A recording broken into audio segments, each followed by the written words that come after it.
뮬란의 아버지가 아프셔가지고 뮤란이 전쟁에 나가는 것처럼 여전사가 될 수밖에 없었던 뭔가 이유 뭐 이런 사연. 캔니스처럼. 헝거게임 헝거게임. 자기 동생을 구하기 위해. 대신 나가잖아. 그 이야기 재밌었어요. 일단 뭐 기록이 없잖아요. 그쵸. 그러니까 우리가 가야에 대해서 지금 뭔가를 알아내려면 무덤을 파야 되는 거고. 그렇죠. 그래서 가야사 연구하시는 연구자들께서 금강가야 고분 유물을 쫙 살펴보는데 대강 4세기 때부터 좀 이상한 변화가 감지된다고 합니다.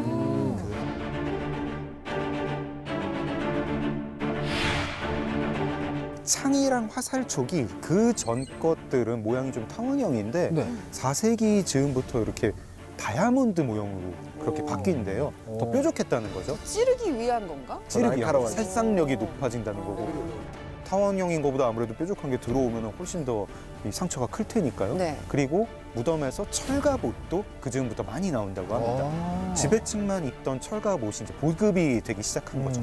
마구도 늘어나고요. 그리고 등자, 등자 이거 뭐 어떤 전쟁사의 혁명 같은 그쵸. 네, 그런 도구인데 등자가 뭐예요? 등자가 이제 그 안장 옆에 여기 이렇게 사람 발. 발 기수 끼는 발. 거. 끼는 거. 아, 네. 말을 이제 다루는데. 그래야 말 위에서 팔도 쏘고 이것저것 할 수 있게. 아, 고정이 되니까.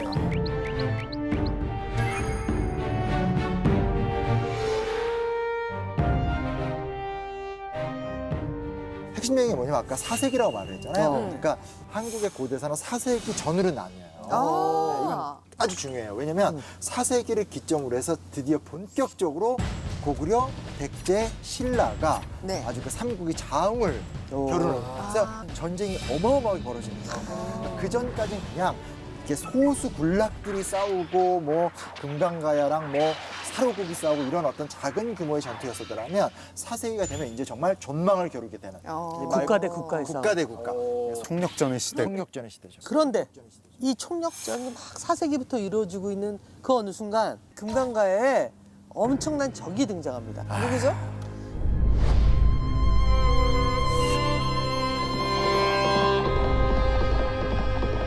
(391년) 네. 그게 이제 4세기가 저물어가는 그때 고구려의 강개토 대왕이 즉위를 합니다. 바로 그 광개토 대왕. 18살의 왕이 올랐고요. 오르자마자 정복 전쟁을 시작을 해요. 18살부터요? 그렇죠. 와. 그리고 한편 399년 네.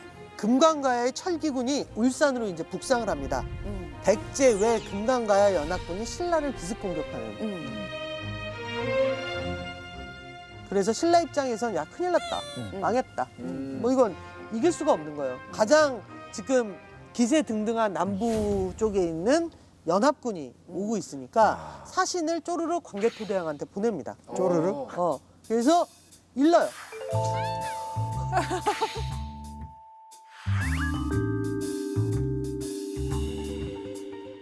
일러요. 연기. 한라인. 망했어요. 살려주세요. 쟤네들이 저렇게 해가지고 우리 땅을 먹으면 그 다음엔 설마 아 즐거워요. 우리 여기서 아름다운 벽 하나 세우고 영원히 행복해 이러겠느냐. 올라간다. 올라갈 거다. 칠 거다 네. 분명히. 그러니까 광개토 대왕 입장에서도 아 이거 안 좋은데. 왜냐면 분리될수록 내가 관리하기가 편한데 그치. 라고 생각을 하니까 서라볼로 향해서 연합군을 기습 공격을 합니다. 네. 근데 이제 고구려는 이미 뭐 좀 약간 넘사벽, 왜? 네, 넘사벽에 철기 어떤 기술이 발달을 했었고 네. 그 뭐 고구려군들의 강력함은 소문이 났었죠. 네. 아 애들이 너무 드세. 우리 동네 제일 잘 치는 애. 거칠어. 거칠어. 어. 그리고 뭐 황해도에서 발견된 고구려 벽화에 고구려군의 모습이 잘 그려져 있는데요. 네. 자, 한번 같이 볼까요? 두구둥. 와.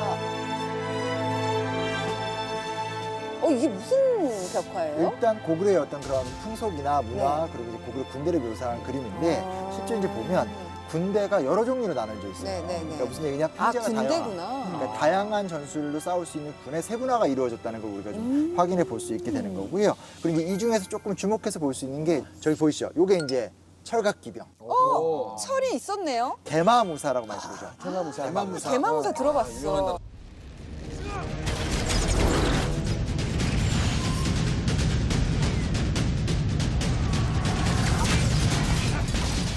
저 철갑이 그냥 철갑이 아니라 철 조각을 이어 붙여서 만든 거예요. 그게 가장 큰 차이인 거예요. 그러니까 말에도 철갑에 갑옷을 딱 씌웠고 무사들도 갑옷으로 철갑을 씌웠는데 그게 다 철 조각을 이렇게 하나하나 세밀하게 이어서 만든 철갑 옷을 입게 된 거니까. 그러니까 비늘같이 그렇죠. 빈틈이 그렇죠, 없이. 그렇죠, 그렇죠, 그렇죠. 네네네. 이건 뭐 무슨 당시 기준으로는 탱크 같은 거겠네요. 그렇죠. 저게 오면은 뭐 1톤짜리가 그냥 돌진을 해가지고 오는 건데. 근데 당시에 금강가야가 그 철기가 강했다고 했잖아요. 좀 그래도 힘이 있었지 않았을까요? 좀 해볼만 했을 것 같아요.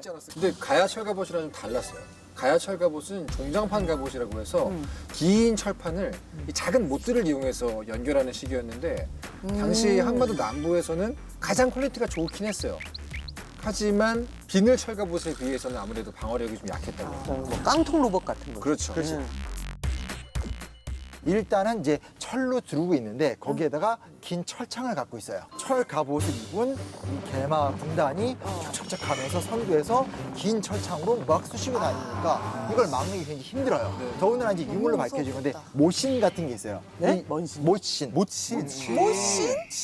모신? 그러니까 말 그대로 이제 발로 이렇게 신발의 바닥에 스파이크로. 스파이크죠. 근데 굉장히 강력한 못들이 있기 때문에 밀고 가면서 찌르고 밟고 그게 창이 아니라 또 가까워지면 또 강철 검으로 또 이렇게 다시 뽑아 싸우게 되니까 이런 부분에서 일종의 이제 기술 역전 현상이 일어나게 된 거죠. 그만큼 이제 고구려가 굉장히 강력한 무장을 했다라는 걸 보면 이제 비교가 되는 거예요.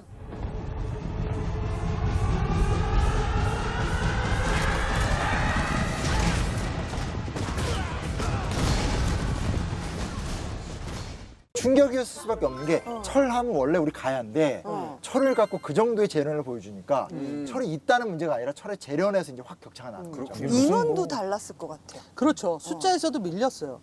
그 금강가야 인구가 7만 5천 명 정도거든요. 고구려군이 5만 명 내려왔대요.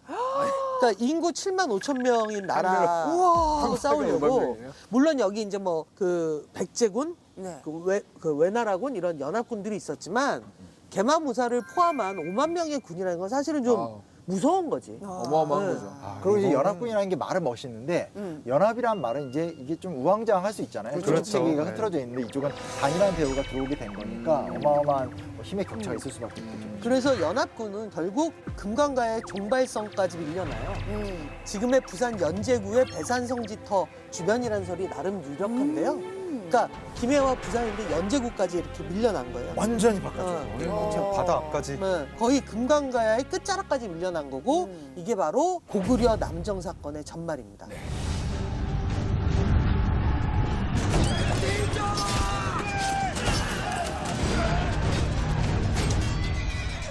그냥 사회 전체가 완전히 그냥 아노미 상태에 빠지지 그쵸. 않았을까. 그랬을 것 예. 공포, 진짜 망하는구나, 이렇게 망하는구나. 그렇게 느꼈을 것 같아요. 그런 어떤 절박함 같은 거를 이제 기록이 없으니까 기록으로는 모르지만 유물로는 조금 유출을 해볼 수도 있는 것 같은. 아까 그 가야의 금강가야의 공동묘지 같은 예알리 고분 말씀을 좀 드렸잖아요. 거기 이제 남성 무덤에서 철창이 그렇게 많이 나와요. 그 철창 10개 중에 9개가 지배계급이 아닌 약간 하층민 묘지에서 그렇게 많이 나오는데 전업 군인들은 아니었던 것 같아요. 징병된. 네, 징병된 사람들. 우리 동네 서민인데 대부분. 네, 다 무기 갖고 있고 네. 그러니까 언제든 전쟁이 이제 너무 가까웠던 그런 사람들 아니었을까 싶습니다. 무시무시한 군, 그 광개토 대항에 대항하기 위해서 금강가야에 있는 모든 백성들이 막 최선을 다했을 것 같은 그런 느낌이 들어요. 그러니까 뭐 전시 총동원령 그런 뭐 거지. 이런 게 그런 있었겠죠. 거죠. 내 땅을 지키기 위해서 약간.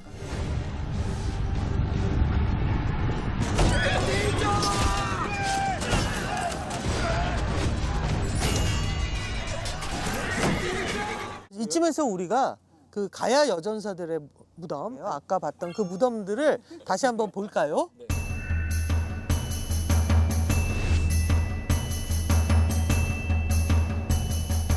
자, 우리가 못 들은 이야기가 더 있어요. 네. 한 명의 인골에서 어린 시절 영양결핍으로 병을 앓았던 흔적이 나왔대요. 와. 형편이 어려웠던 백성의 모습이 떠오르죠, 당연히. 아, 그리고 골반뼈로 알아낸 게 하나 더 있습니다. 뭐죠? 바로 이 여성들 모두 한 번에서 두 번 정도 아이를 낳았던 흔적이 나요. 엄마였어. 엄마였던 거죠. 진짜? 그러면은 임신을 했었는데 한 번이나 두 번 정도? 근데 그 사람들이 전쟁터에 나갈 수밖에 없었던 상황이 됐던 거네요. 그래서 어쩌면 이분들이 되게 유명한 여전사가 아니라 어쩌면 엄마였고 보통의 이를테면 하루하루를 살아가는 농촌의 아낙네들인데 금강가의 백성이기 때문에 어느 순간 자기들도 낡은 투구를 고쳐 쓰고 고구려의 공격에 맞설 수밖에 없었던 되게 슬픈 전쟁의 역사는 아닐까? 엄청나잖아요. 막 이쪽에선 고구려의 그 중기병이 돌파를 하고 있고 이들이 가진 건 되게 여리여리한 철창 정도를 들고 철촉이 박힌 화살만을 들고 버티고 있는 되게 용감하지만 너무 슬픈 그런 여성들은 아니었을까. 역사를 보면 사실은 현대전에서의 현대 역사도 그렇고 예전 역사를 보면 어떤 집단, 뭐 어떤 나라 끝까지 위기에 밀리게 되면 보통은 여성들이 약간 제 몫을 하거나 뭔가 이게 액션을 취하는 단계가 항상 나오는 것 같아요. 저 전쟁에 관련된 뉴스를 보다가 백발의 할머니가 칼을, 저 총을 들고서 총을 쏘는 거를 연습하는 거를 사진이 찍혔더라고요. 진짜 인상 깊은 사진. 되게 인상 깊었어요. 이게 총력전이라는 게 그 전선에서만 벌어지는 게 아니라 모든 사람이 전쟁에 어떻게 이바지를 해야 되고 영끌. 영끌. 영끌이죠. 네, 영끌까지. 영끌전. 예. 근데 남녀 불문하고 나이 불문하고.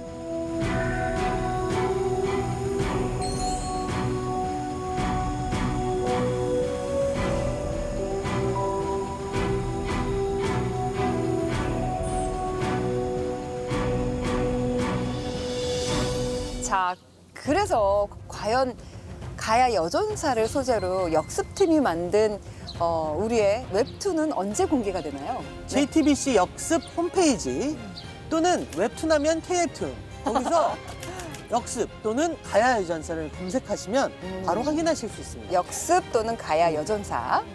자, 그럼 저희 웹툰 창작단은 더 재밌는 소재를 들고 다시 찾아뵙겠습니다. 오늘 고생하셨습니다. 고생하셨습니다. 아, 너무 재밌었어요. 재밌습니다.